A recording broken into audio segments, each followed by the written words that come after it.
Bonjour à toutes et à tous, bonjour à nos auditeurs des Pyrénées-Orientales. On est très heureux d'être ici à Perpignan, à la Maison de la Région, pour parler d'économie sociale et solidaire en ce mois si important pour l'économie sociale et solidaire, qui est quelquefois un gros mot pour le grand public. Donc, on va dire, on reviendra là-dessus, mais cette économie sociale et solidaire, on entend très souvent parler d'ESS.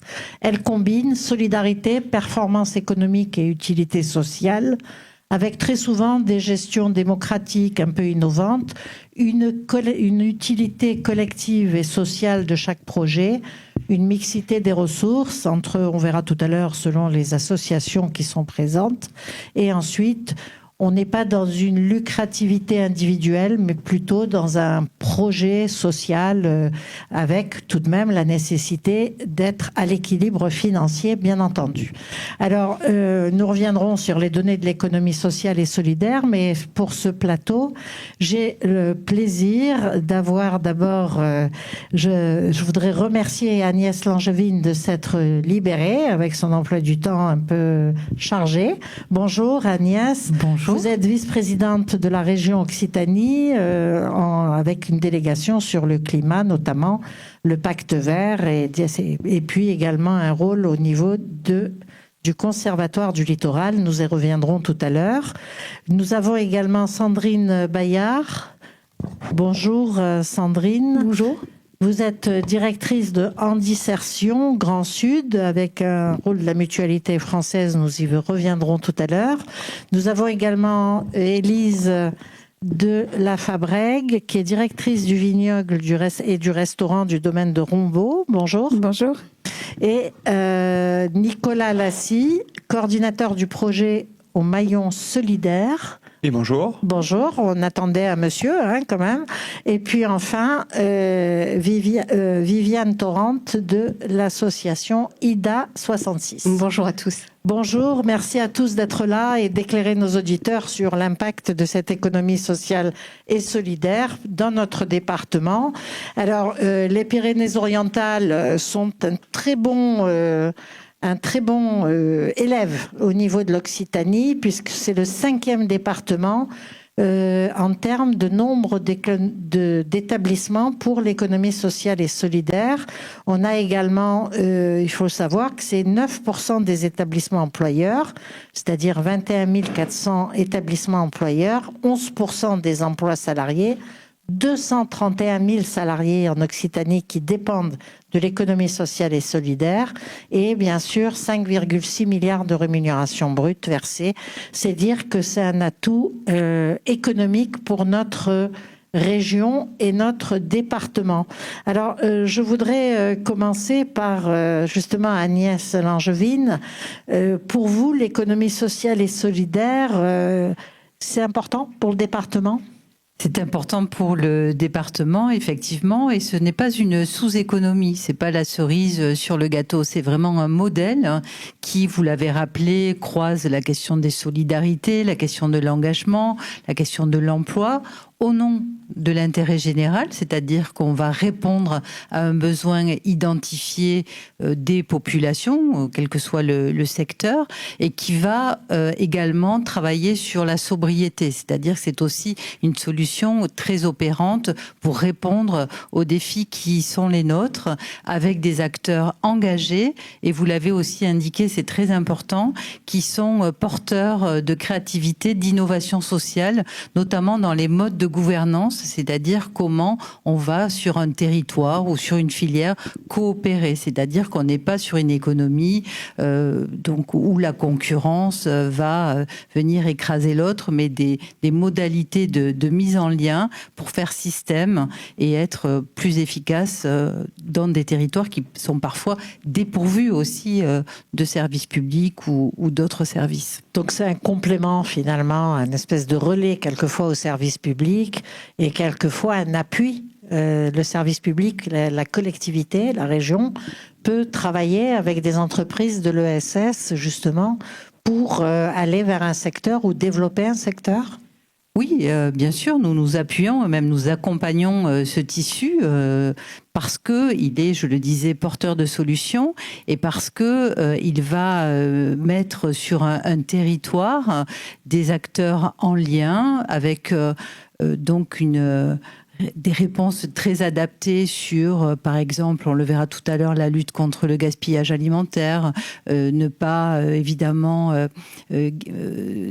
être sobre en ressources, mais aussi avoir une façon de partager, de travailler avec les usagers, c'est-à-dire avec les bénéficiaires, c'est-à-dire qu'on ne part pas avec un business model où la rentabilité est le maître mot, mais on part d'un besoin identifié, d'un usage, d'une réponse à des défis climatiques, par exemple, pour dire quelle est cette solution. Alors c'est compliqué parce que, évidemment, on sort des clous. Le modèle, ce qu'on appelle le modèle économique, n'est pas toujours finalement assez rémunérateur parce que on est sur d'autres bénéfices en termes environnementaux qui sont pas toujours pris en compte. Avec un service rendu qui est quelquefois pas lié à une rémunération directe. C'est bien ça. Souvent. Et donc, c'est plutôt la société qui a le bénéfice de ces actions.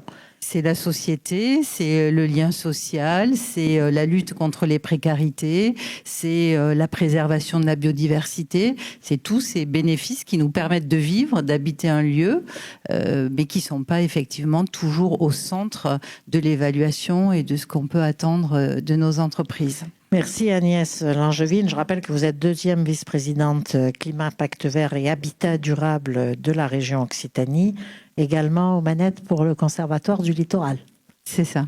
Donc vous êtes certainement... Et c'est très cohérent, c'est pas un cumul. Non, voilà, c'est une cohérence d'action. Ça va ensemble.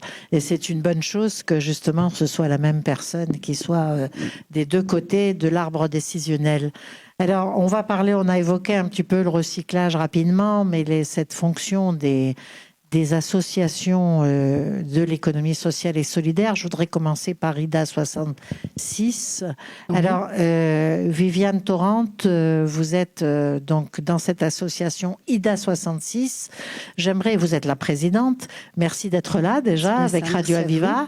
Et j'aimerais que vous nous disiez d'abord ce que fait votre association, parce que le recyclage, c'est très large. Donc, quel est l'objet de votre association ? Tout à fait. Alors nous sommes des acteurs majeurs du département des Pyrénées-Orientales sur le recyclage solidaire. Alors ce qu'on appelle le recyclage solidaire, en fait, on collecte tout flux, en fait, tout type de déchets, des éléments, des matériels du quotidien qui ne sont pas usités, qui ne sont plus fonctionnels, pour les réhabiliter, les valoriser et les redistribuer gracieusement à des personnes dans nos villes et villages en situation de difficultés multiples. Alors, on va donner un exemple, par exemple, pour de l'électroménager. Alors ça peut être de l'électroménager, ça peut être du textile, ça peut être du mobilier, c'est très très divers, c'est vraiment en fonction des dons, en fonction des collectes et en fonction des demandes qui nous sont formulées. À savoir que c'est une action que nous faisons totalement en coopération, en collaboration avec nos travailleurs sociaux, avec nos personnels médicaux, nos conseillers municipaux, qui nous indiquent des situations dites d'urgence sur lesquelles nous pouvons intervenir. Donc, finalement, tout le monde vous connaît. On va vous appeler en disant on a des choses à donner, on a du matériel qui n'est plus utilisé, et vous allez aller le chercher. Alors tout à fait. Alors tout le monde nous connaît un petit peu parce que ça fait quand même plus de 25 ans que nous exerçons cette activité. Donc j'ose espérer que nous sommes un petit peu connus. Tout le monde vous connaît. Un petit quart de siècle quand même sur le territoire. Ça commence à être nous sommes bien. Vraiment des acteurs du terrain dont nous sommes totalement identifiés. Oui, on peut nous appeler que ce soit des particuliers, mais aussi on est en partenariat avec de nombreuses collectivités, des collectivités qui effectivement contribuent totalement à notre action. C'est un travail d'équipe en fait, au profit de nos concitoyens et de notre territoire.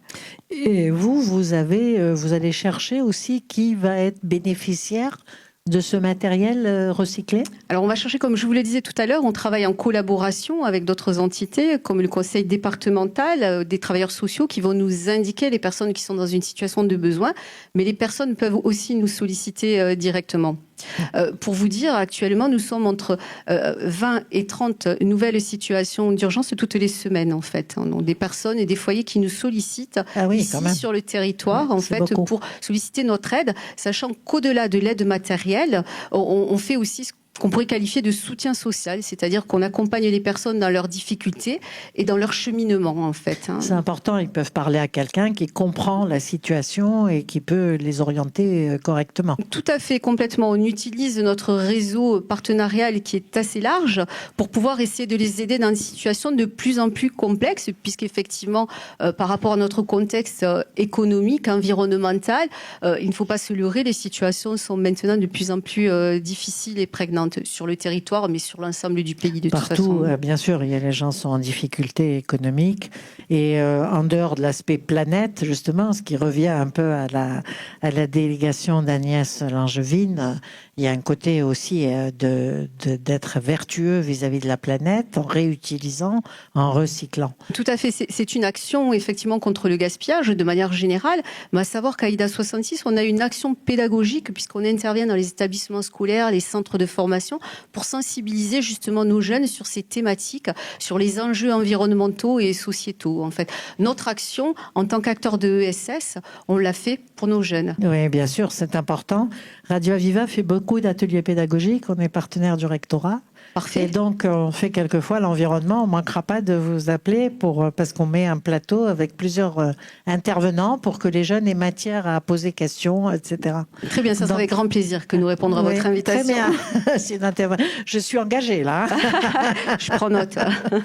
Alors, tout à fait dans un autre domaine, on reviendra vers vous après, bien sûr, Viviane Torrent. Élise de la Fabrègue, vous avez, c'est finalement une évolution d'activité familiale ancienne, très ancienne. Dites-nous un peu, c'est un vignoble avec un restaurant au domaine de Rombaut à Rivesaltes.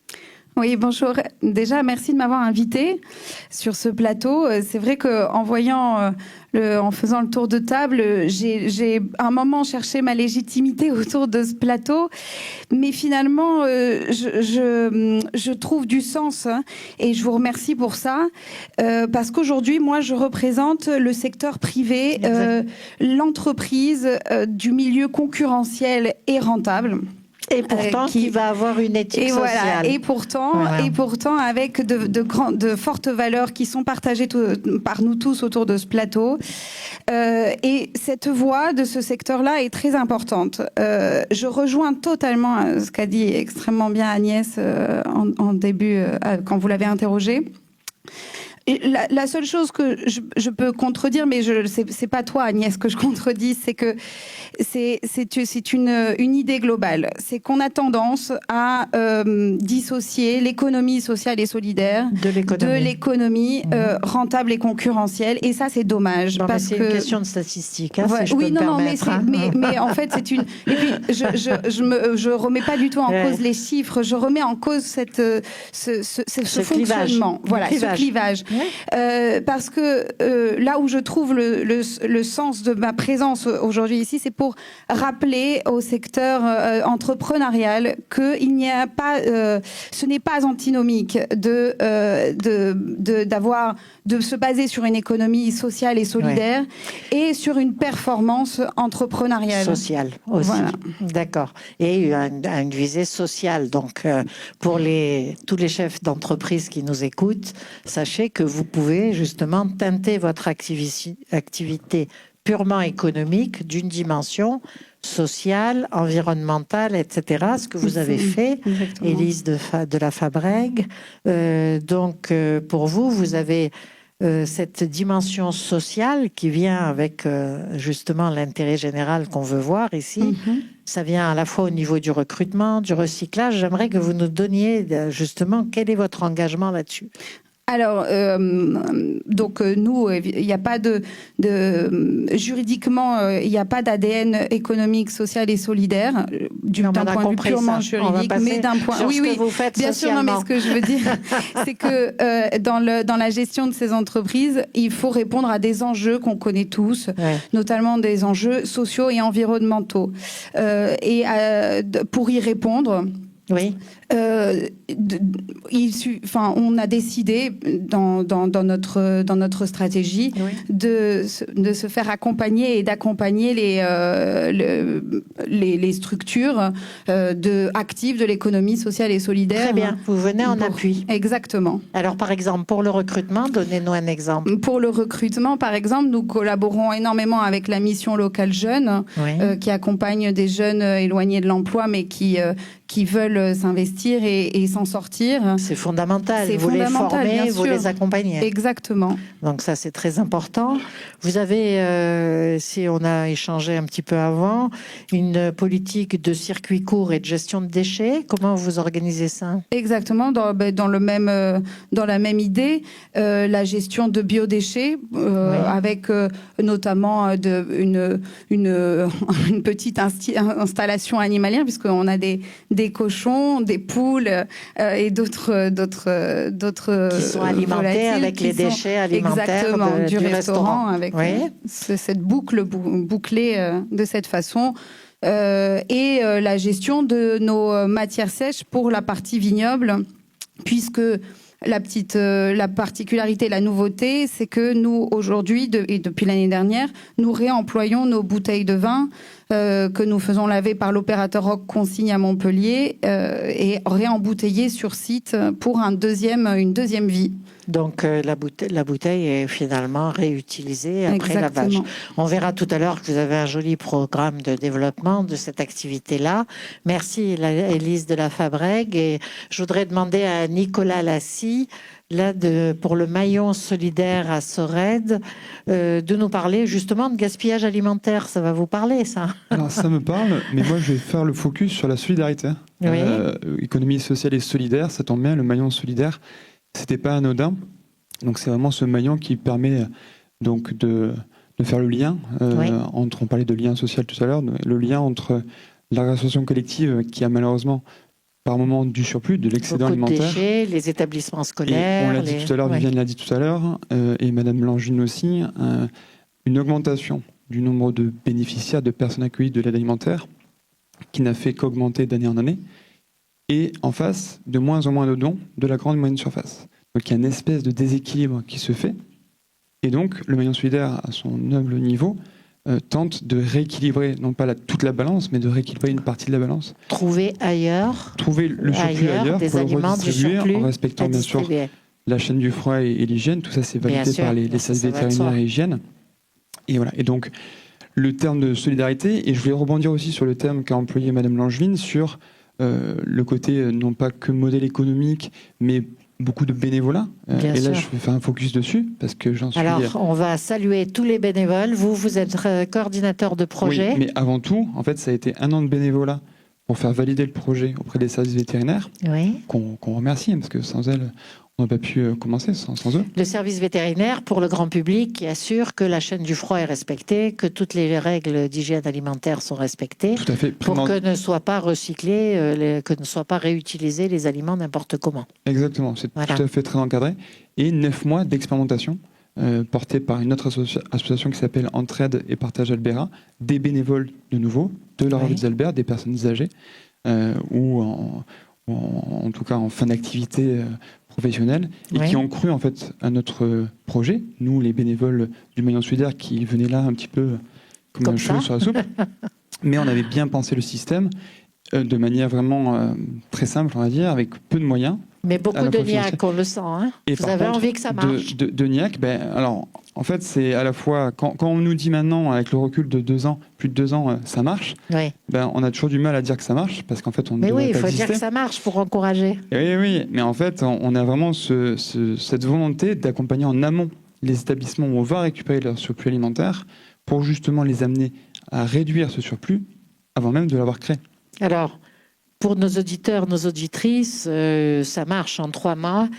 Plus de 6000 équivalents repas sont venus en complément des colis alimentaires. Voilà, c'est dommage parce que vous n'avez pas assisté sur le dernier chiffre, en fait, qui est parlant et qui est un point important. C'est qu'en 1 an, en 13 mois exactement, Allez-y. Ben, je vous laisse le dire, c'est votre travail. Donc moi, j'ai donné un peu l'apéritif de l'histoire, mais c'est à vous de donner le bon chiffre. Et la suite, non, ça reste que des chiffres, mais c'est parlant, c'est plus de 7600 kilos, maintenant on est passé à des tonnes, et c'est l'équivalent, alors ça c'est un point important, parce qu'il y a des articles des fois qui tournent, qui disent qu'on réalise des repas, non, ce sont des équivalents repas. Oui. On estime que c'est 7,6 tonnes, c'est l'équivalent de plus de 21 000 repas. Voilà, donc ça c'est tout à fait important, c'est énorme, et ça c'est le travail justement de l'association, des bénévoles, d'une organisation minutieuse. Et un point important aussi, parce qu'on fait le focus sur moi qui suis à l'initiative de ce projet, mais depuis donc il y a Muriel Beau qui est également... 3 salariés maintenant. Exactement, donc Muriel ça Beau qui est également membre fondatrice, et Karine Fong qui s'est rajoutée à cette belle aventure en mai 2024. Donc un point important aussi, c'est que dans cet accompagnement des associations collectives, on accompagne aussi les élèves, écoliers, enfants, pour justement mettre en place des actions pour lutter efficacement, de manière très simple. Des fois, c'est juste de savoir lire une date. Donc, entre date limite de consommation, date de durabilité minimale, en fonction, on ne va pas jeter le produit. Action simple qui ne coûte rien. Si je fais l'expérience là, j'ai pris une boîte, mais du coup, je ne l'ai pas... C'est dans mon sac à dos, de chocolat en poudre, et je vais vous demander de lire la date de ce produit. Et vous me dites si vous jetez ou pas ce produit. C'est possible de le faire ? Bien sûr. Non, pas maintenant, s'il vous plaît. On vous croit sur parole. Bon, voilà. En fait, c'est un point important. Et dernière chose, c'est aussi très important. La dernière activité qu'on a commencée cet été grâce au budget participatif de la région, on a élargi les ramasses non plus qu'au surplus alimentaire, mais aux pertes agricoles. Voilà, et on va voir tout à l'heure, on va refaire un tour de table sur les développements des projets tout à l'heure, puisque chacun de vous a un projet de développement sympathique et c'est important d'en parler. Alors, vous évoquiez, vous avez 3 salariés, c'est un exemple type, il y a 13 000 emplois dans l'économie sociale et solidaire, dans les PO, c'est-à-dire 2 emplois donc non délocalisables avec un impact social majeur. C'est dire à quel point c'est important et ça représente 1200 entreprises dans le département. Donc c'est tout à fait majeur. Donc merci et on reviendra tout à l'heure vers vous justement pour votre projet. On va à présent passer la parole à Sandrine Bayard qui est directrice de Handisertion Grand Sud. Alors Sandrine Bayard, Handisertion, votre activité, c'est pour des gens en perte d'autonomie. Comment ça se passe ? En fait, on est une association qui a été créée en 2016 par des personnes qui étaient atteintes de pathologies, de handicap divers et variés. Une douzaine de bénévoles se sont vraiment engagés dans ce projet dès 2016 et avec 3 membres fondateurs vraiment impliqués dans la gestion du quotidien en tant que bénévoles. Ils ont créé une entreprise adaptée. Jargon de l'économie sociale et solidaire, ça veut dire que c'est une entreprise qui a pour vocation d'employer en majorité des personnes qui ont une reconnaissance en qualité de travailleurs handicapés. Ça peut être un handicap moteur, intellectuel, visible ou invisible, cognitif ou physique, voilà. Donc là, l'idée, c'est de vraiment avoir un accès fort de leur motto, c'était de dire on crée des services pour et par les personnes en situation de handicap. Et donc là, leur difficulté à eux, c'était d'avoir du matériel qui soit réparé à des tarifs modestes pour pouvoir maintenir leur autonomie. Donc l'idée pour eux, ça a été de créer une recyclerie de matériel médical avec du personnel qui faisait l'entretien, la maintenance, la collecte, la remise en état, la remise en circulation de ce matériel médical. Alors je parle pas de seringue, je parle de fauteuil roulant, je parle de lit médicalisé. Voilà, on est clair. Donc parce que des fois j'ai des médecins, vous recyclez le maintenant. Je crois que vous avez aussi à cœur de ne pas concurrencer le secteur économique dans ce domaine-là. Et donc dès le départ, nos fondateurs ont souhaité pouvoir ajouter à ce qui existait sur le terrain. Au bout de 3-4 ans de gestion de l'entreprise adaptée, c'est très difficile de gérer une entreprise, on est tous là pour le dire.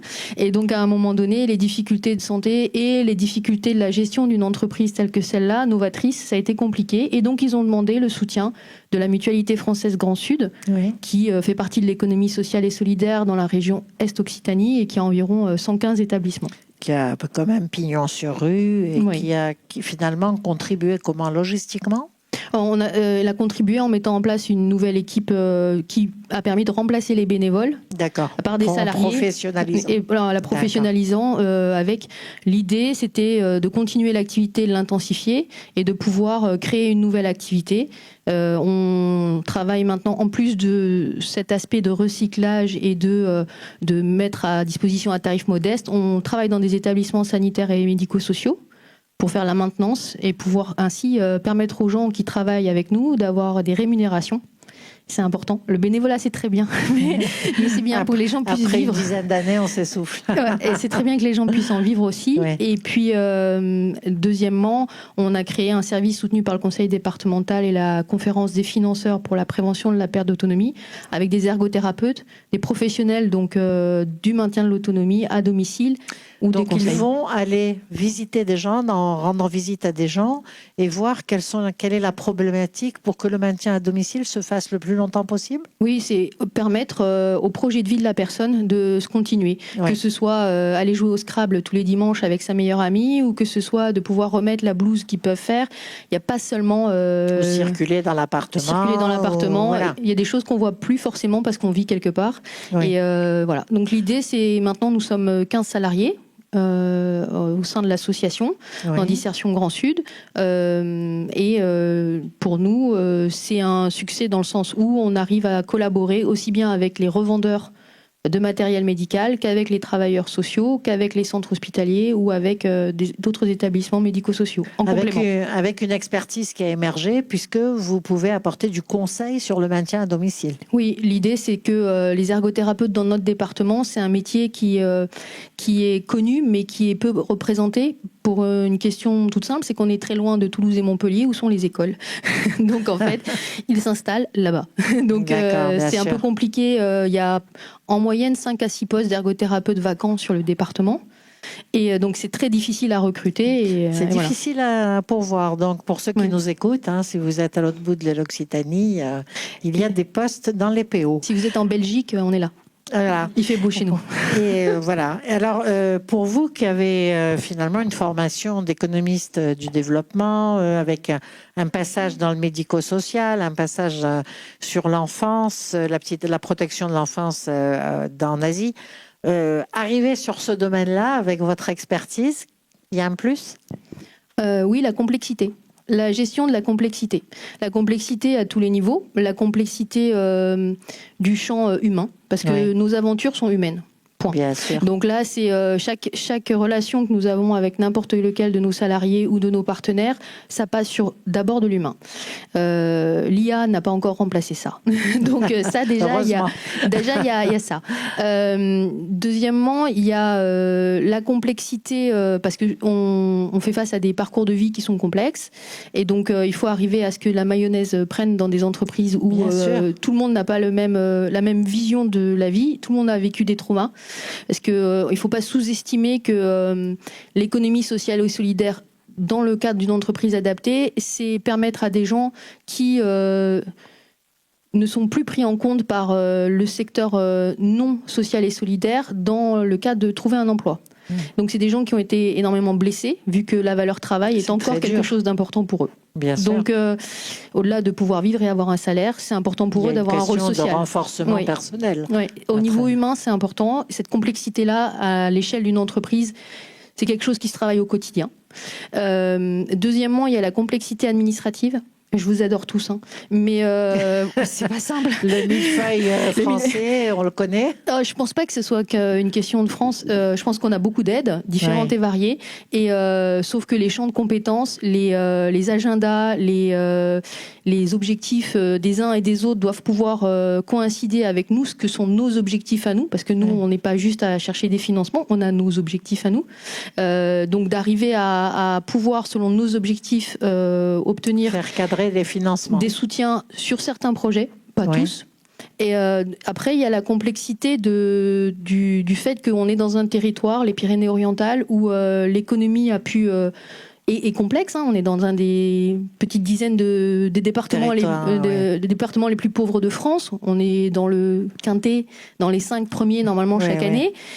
Et la difficulté, c'est d'arriver à créer une activité qui est à la fois du sens pour nos patients, pour nos clients, c'est-à-dire les structures, et qui en même temps permettent aux revendeurs qui existent déjà et qui, eux, sont purement du secteur privé, n'ont pas forcément eu d'aide publique, et qui, eux, ont engagé leur financement, leur maison et leur famille dans l'aventure, de pouvoir continuer à travailler et de voir notre service comme un complément. Bien et sûr. Pas enlever de l'argent à leur activité. Bien. Et donc, de pouvoir créer une activité qui ait du sens et fasse de l'argent, qui nous permette de payer nos salariés et qui en même temps complète les autres, c'est tout ce champ de complexité-là qui est typiquement... C'est un numéro d'équilibriste permanent, finalement. Oui, je pense que toute l'économie sociale et solidaire est là-dessus. Comme dans toutes les associations, c'est toujours très compliqué parce que de plus en plus, elles ont besoin d'être professionnalisées et ça coûte cher. Et de plus en plus, il faut garder l'objet social.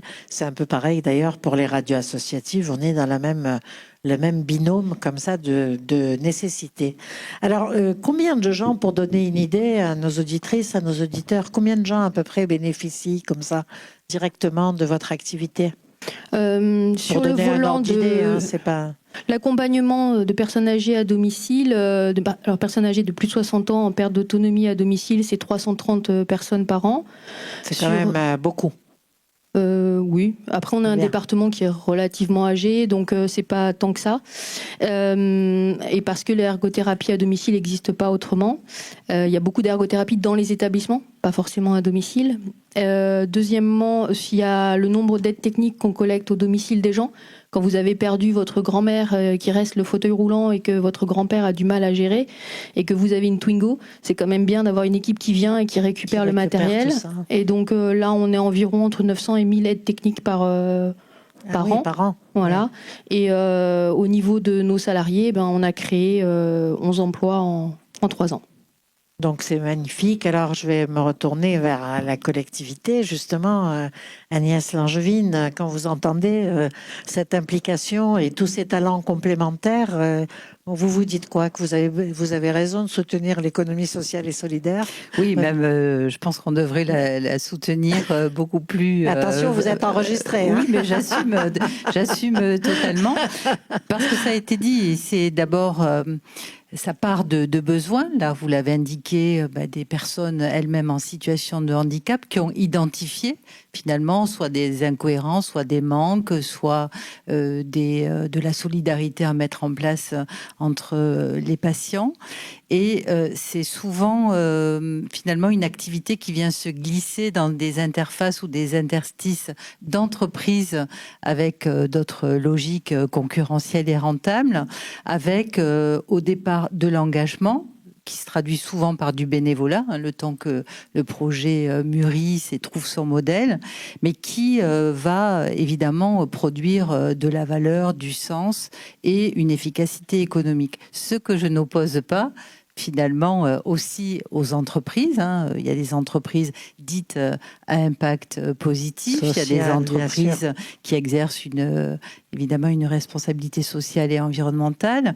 Et c'est d'autant plus important qu'aujourd'hui, pour recruter, pour aussi faire en sorte que ces employés, ces salariés se sentent bien au travail, il faut aussi qu'il y ait du sens, il faut qu'il y ait de la cohérence, il faut que notamment les plus jeunes se retrouvent, fassent le lien entre leur activité professionnelle et les engagements ou les valeurs ou leur vision du monde telle qu'ils l'apportent. Donc je n'oppose pas les deux, d'autant plus que pour changer d'échelle, c'est-à-dire être à la hauteur de cette limitation à la fois de la hausse des températures et puis des ressources planétaires, on doit bien sûr passer par des entreprises de plus en plus engagées et qui aussi limitent, sont engagés pour, mais aussi qui limitent leur impact, évidemment, sur la planète.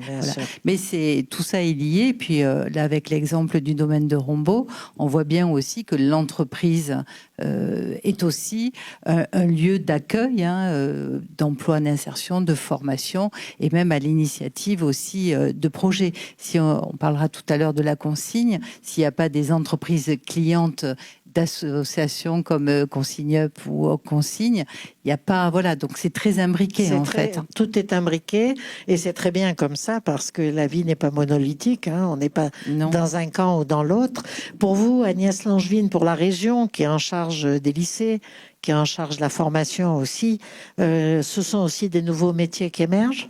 Oui, ça aussi, ce sont des nouveaux métiers et c'est des nouveaux métiers que nous accompagnons avec notamment le revenu écologique jeune, c'est-à-dire voilà, des jeunes qui ont des parcours différents, atypiques. Ça peut être un décrocheur scolaire qui va retrouver une voie dans la formation, ça peut être un diplômé d'un master mais qui veut bifurquer et qui veut trouver aussi un autre sens à son engagement professionnel.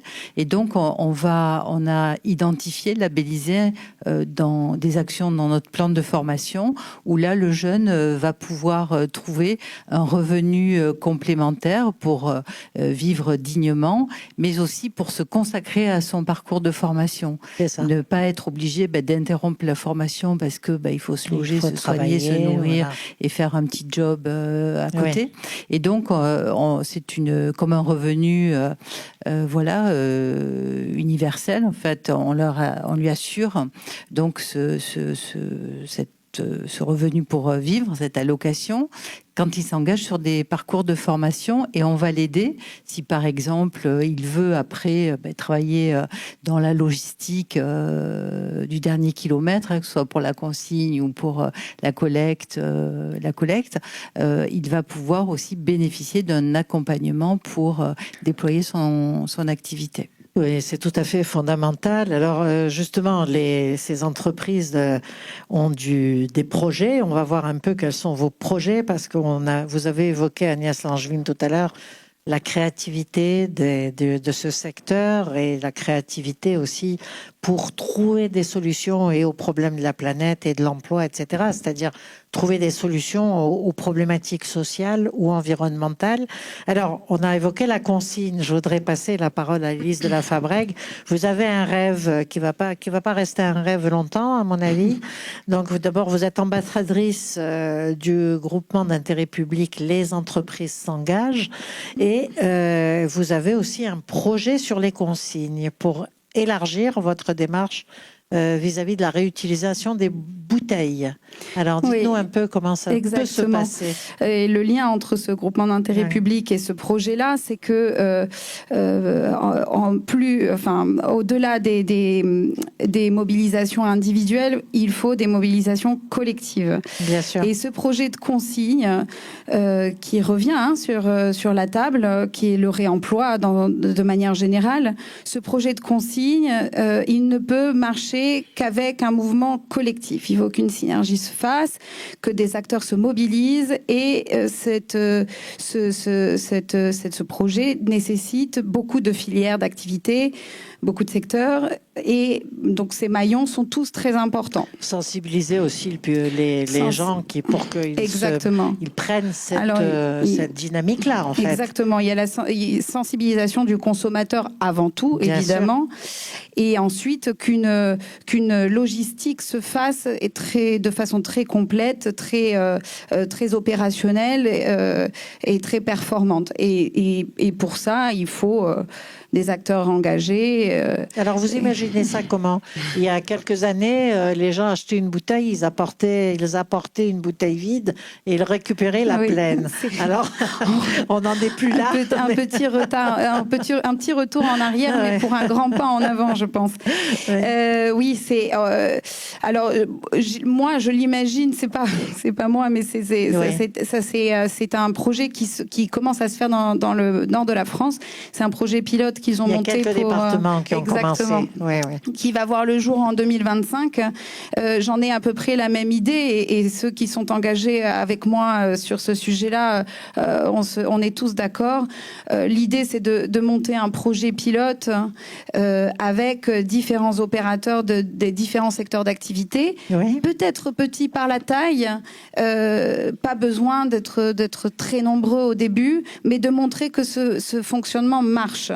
Et ensuite, bon, vous savez, j'apprendrai rien à personne autour de cette table, mais après, une fois que les autres, l'environnement voit que ça marche, on veut rentrer dans la boucle et elle grossit. Alors, pour nos auditeurs et auditrices qui n'ont pas l'habitude de ce secteur-là, on va donner un exemple qui n'est pas dans ce département, mais dans le Gard, avec une entreprise de récupération des tissus et qui a à présent 100 salariés, ce n'est pas rien, à côté de Nîmes. Et on voit bien à quel point on peut justement être générateur de richesse dans le département, en plus de l'activité de solidarité et d'épargne pour épargner aussi la planète.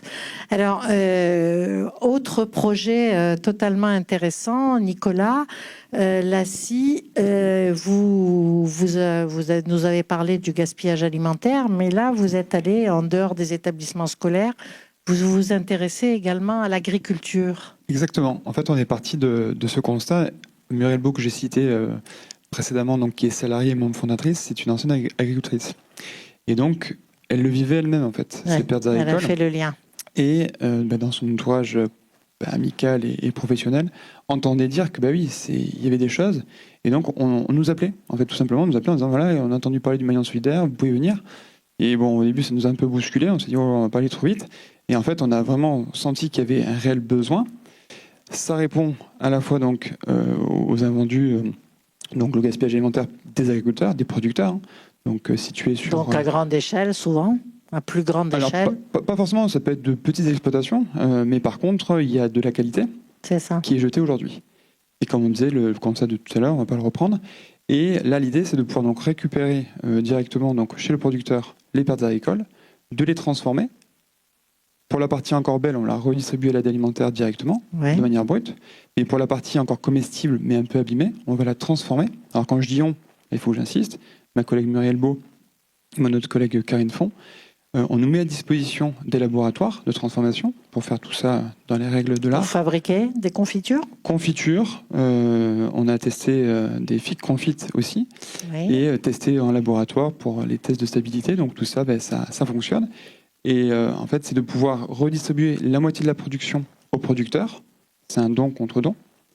Et l'autre moitié à l'aide alimentaire.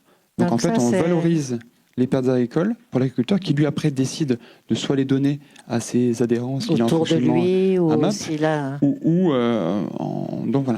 de les vendre. Ça, c'est son problème, entre guillemets, à lui. Il s'en débrouille. Il s'en débrouille, tout à fait.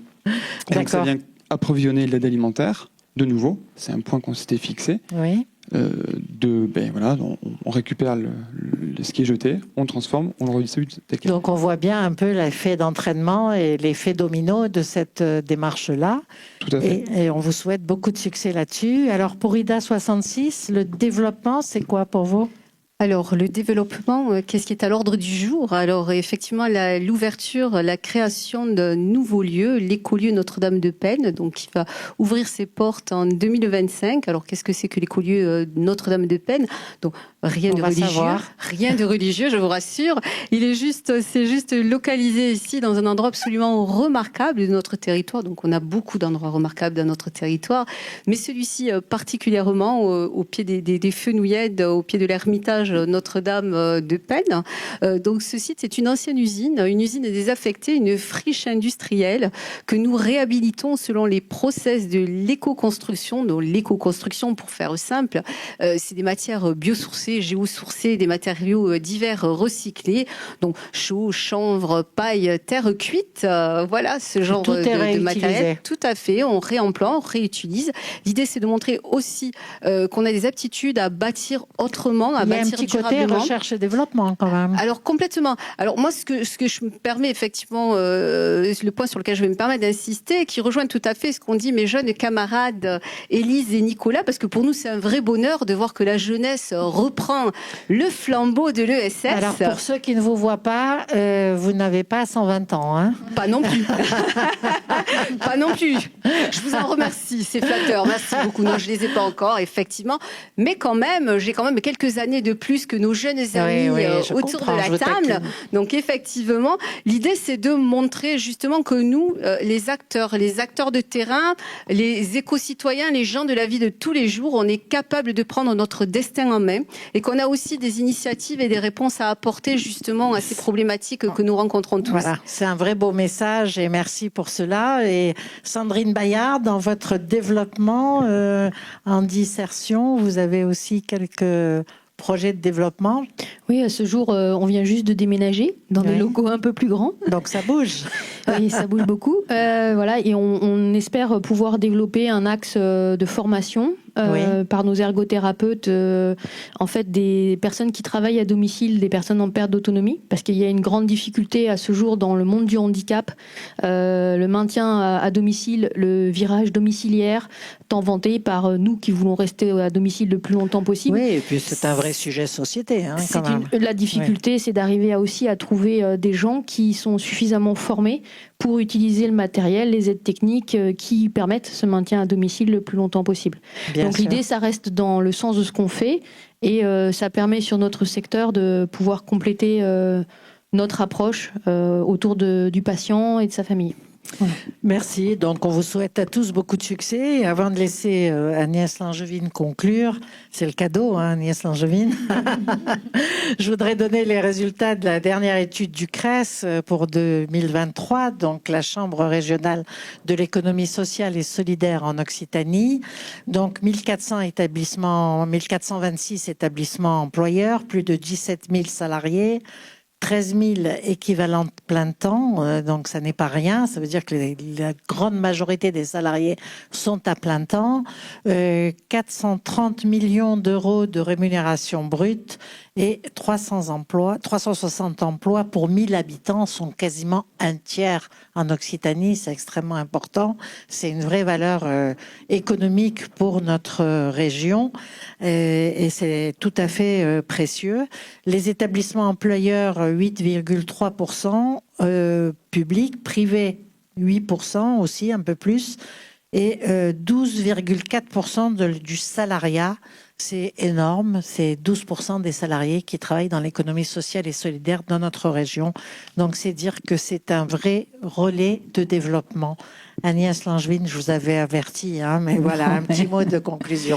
Écoutez, je vais peut-être terminer cette riche séquence par un projet justement que nous menons avec la CRES, qui s'inscrit dans le plan Habitat durable que nous voterons là dans quelques semaines au mois de décembre, et qui consiste à accompagner, à déployer une plateforme qui va valoriser, mais aussi essaimer des projets d'habitat participatif.